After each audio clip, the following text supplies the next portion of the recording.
Nakakatuwa, no? Ang laki rin ang naitulong ni Meta sa kapaligiran natin. Lalo na tuwing umaga, wala ka na halos makita ang mga chismosa na nakatumpok dyan sa labas ng bahay niyo. Halos bihira na nga rin silang tumumpok dyan eh.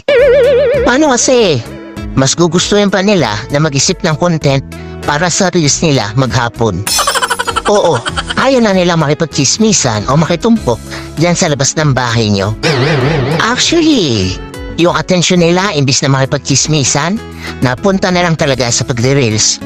At ito pa ha, imagine niyo. Kung dati, bumibili lang ng mga lutong ulam yung mga yan, ngayon, sila na mismo ang nagluluto ng mga ulam.